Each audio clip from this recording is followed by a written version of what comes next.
wish you guys knew what a chore it was to address the media after a game, because it really is a chore. Because you win by 20 and you want to be respectful to the other team. So if you think you played bad, then that's insulting to them.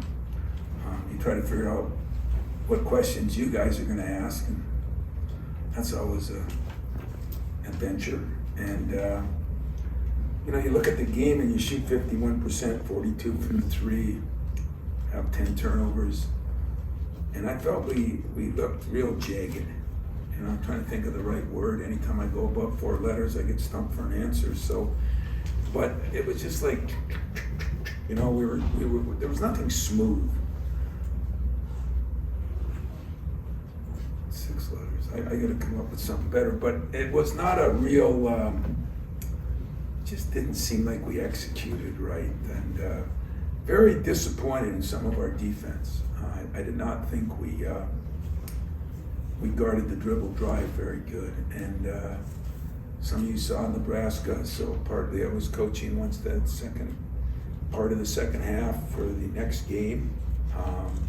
So I was disappointed with some of our guys because Nebraska's got a team that's going to be way more physical, more like our old teams, and so I was trying to get that through to our guys. I felt bad for Tyson Walker. He had 8 of the best looks a guy could have, and it just, couldn't buy a shot, and he's been shooting well. Marty's been shooting real well from the line and went 0 for 3. But I would say things like, we lined up for the free throw line. I think 6 times only one guy stepped in, and there was another guy empty on the other side. We go to our baseline out of bounds, and we're walking into him.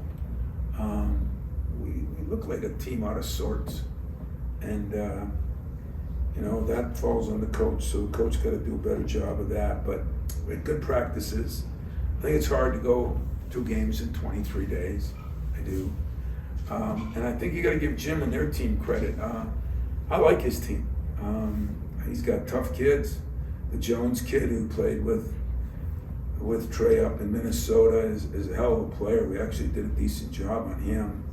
I thought some of those other guys played a little better. Number 11 really played well, and they drove us a little bit more than I'd like. So, Adams did a good job of that. We're going to have to get better at that. But getting Malik back, I think you could all tell would really help.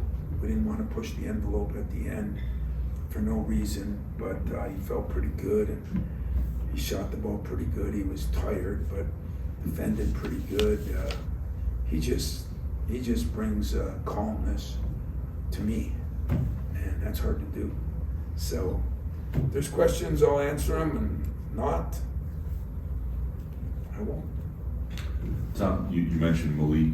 First of all, real quick, he was 100% fine. It was just sort of minutes not to put him back in there. Yeah. We said we were going to go to 15. We went to 12 and a half, and if I would have needed him at the end, I would have played him, but because I could have. But since I didn't, I even thought of playing him because he needs to get some play. But it's still early. It's still week 6, so just me and him talked about it. We made an educated decision. So how would you, you kind of went through this with Jaden. They're different players, though, a little bit. And so how would you sort of assess where he is and what you can expect out of him in these? Well, his injury wasn't as bad as Jaden's. He didn't get operated on. Number 3, if you remember, Jaden went 9 weeks and then played for 2 weeks, then re-injured it. Didn't re-injure it, I think just, it's a scary thing for athletes now, what they see on TV, everybody's sitting out. Usually it's a month for a hangnail and 2 months for, bloody nose. So it's hard. It's hard on these guys to figure out what they, what's going through their mind and who's. But medically, I feel very comfortable where he is. Jaden was really comfortable, and then the second thing happened, and that's hard. It's hard on a guy, And so Malik. I think he's good, he's tough, he's strong. I think he'll be fine. But I think it'll take, Jaden's still not back defensively. There's no way, because he can guard the world. And he's still not, some of that might be conditioning, but he is coming and his shot is getting better. I don't think it'll take Malik as long because Jaden was out 13 weeks at one and Malik has been out 6. So I think he'll get back quicker. I do. But that doesn't mean in the next week. But there are things even in the short term you see the advantages of having. Oh yeah. That's a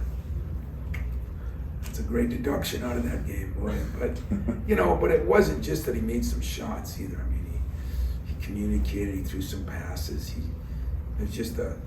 He brings a calmness, but we got to get him back where he's getting after some people too. The only negative I had with AJ, and I thought AJ did a lot of really good things, but he's going to learn that he's got to be a jerk.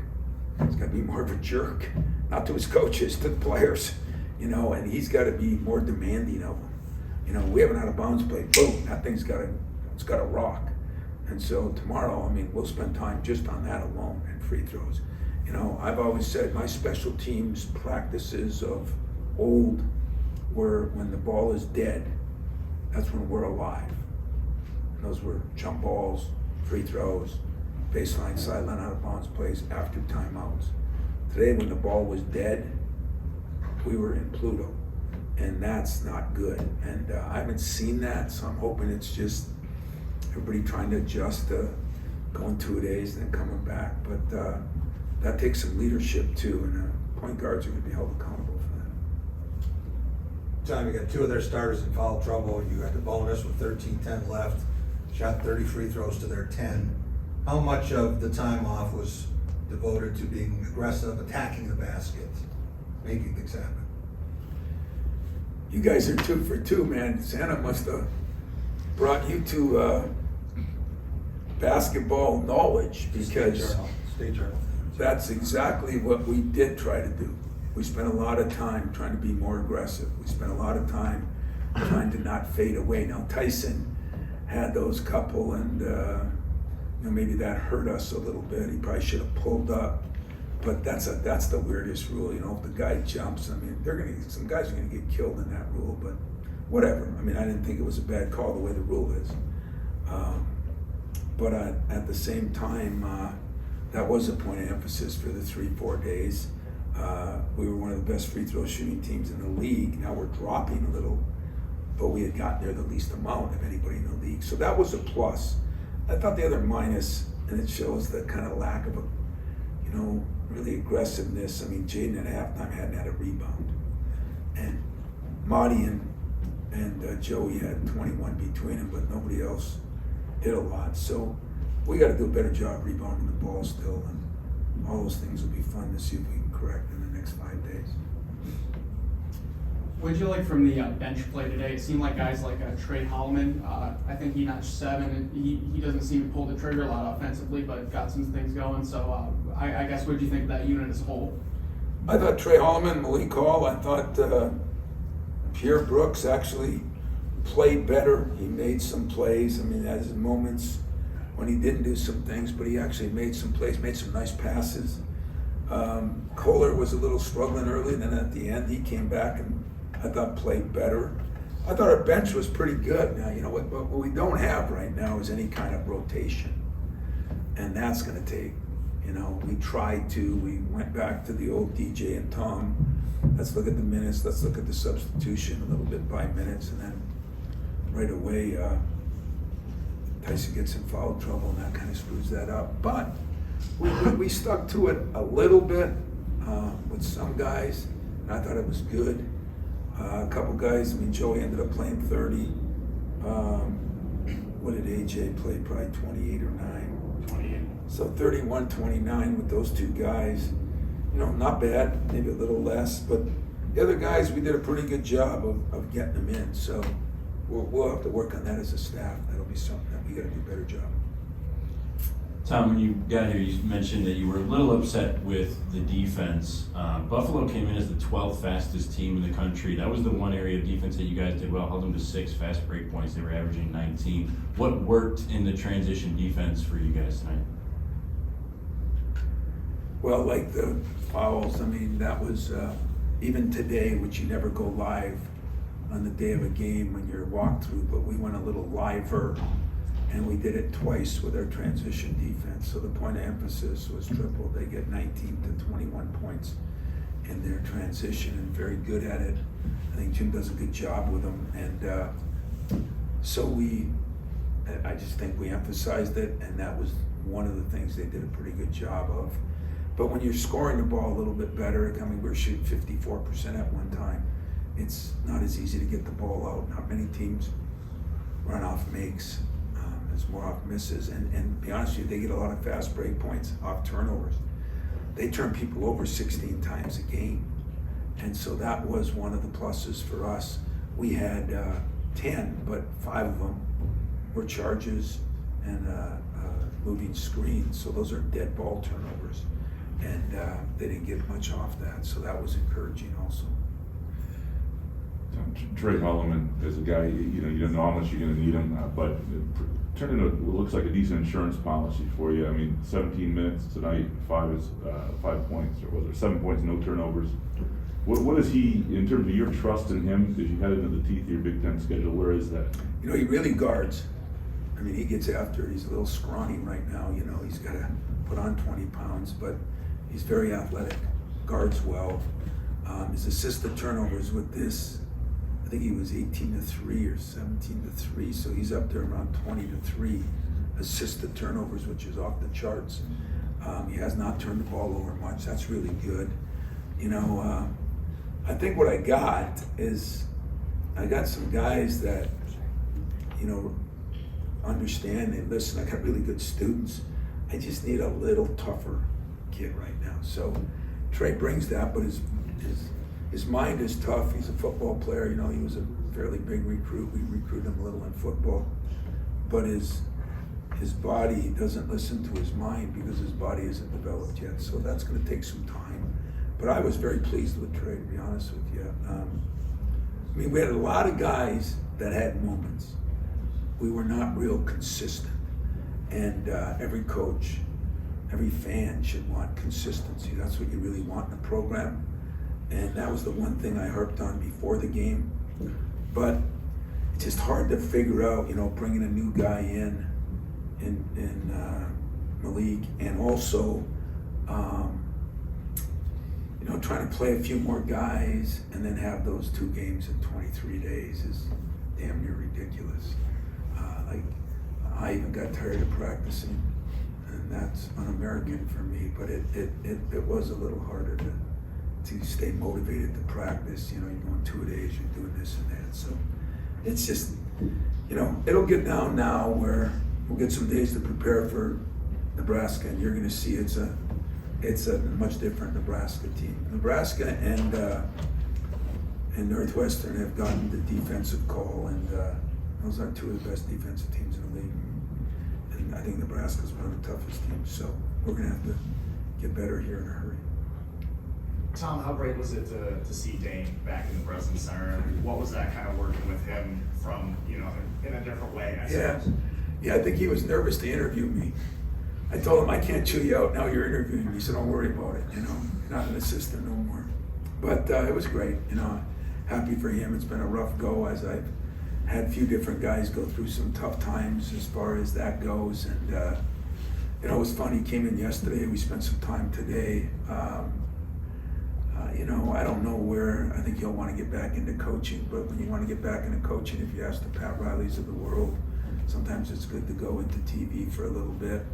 And as long as you don't get soft, because you never lose a game when you're in TV, it's like being a reporter. You guys never lose a game, but it was good to have him back. It was good. If you had to, if somebody told you 9-4 after those first 2 months, 1-1 in the Big Ten, pretty healthy squad going forward into January, would have you signed up for what you've endured and where you guys are? I think I would have, you hope. You really didn't know what was going on in the Big Ten. Like, you'd hope to be 2-0 if you look back and you say you got Penn State and Northwestern. And yet I thought the Northwestern loss, they were pretty good. And I thought the Penn State win over there is a great win, and it turned out to be true, as you saw what they've done ever since. So the league's a little topsy-turvy, and I don't think it's maybe quite as good elite level, maybe 3-4 teams like we've had other years. But I think the base of the league is, I don't know. I mean, those were the 2 worst teams in the league for a lot of years. They had Purdue beat, Nebraska did. I don't know. There's some really good teams, you know, and so it's hard to say. You start looking at who do we play once, who do we play twice. There's a lot of variables. What we got to do is just keep getting better, and we got to stay healthy. Now we got to get healthy and stay healthy. But Malik, it's going to be a couple weeks. You know, he'll gradually into it, but it's going to take a little bit of time. But there's no question that losing him was a big loss. I mean, he's a 4-year guy. He understood the game. He understood what it takes. He's got the ability to guard 4 different positions. He's the most versatile of the guys I had, and that's the one we lost. So no excuse. It's just the way it is. But I think we're going to be a better team. You know, we got to get better quick though. You know, I look at this and I say we won by 21. What the hell's wrong with you? And yet, I think when I watch the film, I'm going to feel worse rather than better because I didn't like the little things we did. So we'll get to work on those. A couple more good questions. Anything else? It's your last chance of 2022. You mentioned it was a little bit jagged. With the defense, was it just like recognition a couple times, guys fogging out once? You know, I didn't think it was recognition. I thought it was, let me take the ball and go from point A to point B, and scouting report says drives left. So maybe we gotta do a better job of putting left and right on the shoulders of our scout team guys, because you know, we say drives left. If you're guarding a guy, that's your right. I swear to God, I think some guys got mixed up. There was a couple times it was a joke, and but did a hell of a job of keeping my cool on that tonight, because that's disappointing. Now, that's something you should be able to control, because everybody's right there. I mean, that's a guy hits a hellacious shot, so be it. Just like our guys missed some shots early. He'd have been proud of me. Didn't say a word to anybody. But when you make those kind of mental mistakes, tomorrow's film session will be it'll be like an early New Year's celebration. There'll be a lot of fireworks. It'll be fun. Anything else, guys? Well, you guys, have had a hell of a 2022. I hope you, ladies, I hope you all had a good Christmas. I hope you get what you want for the new year. And let's hope that we all take a big step forward. Stay healthy, stay happy, behave yourself on New Year's Eve too. I don't want you out running the streets. You got that? Yep. All right. Take care, guys.